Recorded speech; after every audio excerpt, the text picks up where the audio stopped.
This is Daniel from the Southwest Florida Real Estate Channel. You know, preparing your home to sell, this is one of those subjects that you get a lot of people who are in the real estate industry have a lot of ideas about.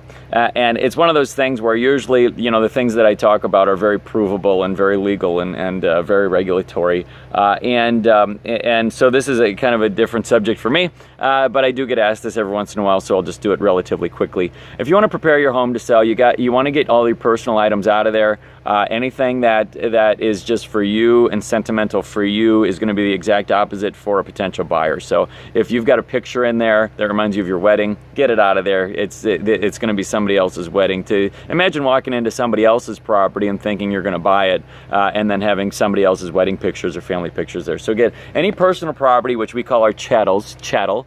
You get your personal property out of there, and then let your real estate professional stage it in whatever way. You know, a lot of times here in Southwest Florida, we're doing what we call as is, which as is can mean really a couple things. As is can mean it's so junky I'm not going to fix it, but a lot of times we use a contract, and really the purpose is I'm going to leave this personal property here. You use an as is contract. So you know, so anything that you're not going to leave there, get it out of there, so that the party can see what it is that they're looking at. Really common things: paint. Sometimes you get sellers who believe that paint, or, you know, if I paint the property, will I add value? The answer is no, because if you don't paint it, somebody else can paint it. So you've got a distinction here between adds value and makes it easier to sell.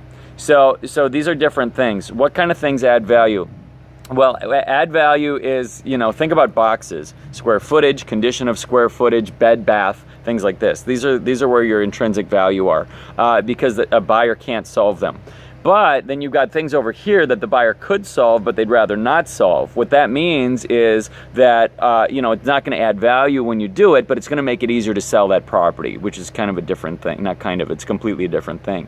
And so these are things like painting the walls a nice, a modern color, maybe some new cabinetry. Maybe you've got a crappy carpet, you got to put a nice carpet in. Oh, hopefully it's hardwood floors. But, you know, these kinds of things, getting the place up to condition, where it's sellable. And then if you've got items that are of a lot of value, big screen TV that you're not going to give to a buyer, you know, whatever. If you've got a garage and you've got items in there, you want to, if possible, get them out of there, get them off of the property, or at least into the garage if there is one, or somewhere, because it's very common for buyers to ask for things that you might not want to necessarily give. You know, it does happen where you got a $500,000 sale price and the buyer got really excited about the $200 chairs they found pushed up against the bar. So if you're not willing to give up those chairs, you better get them out of there, because sometimes those things are asked for as part of an offer. So that's my version of prepping to sell your property.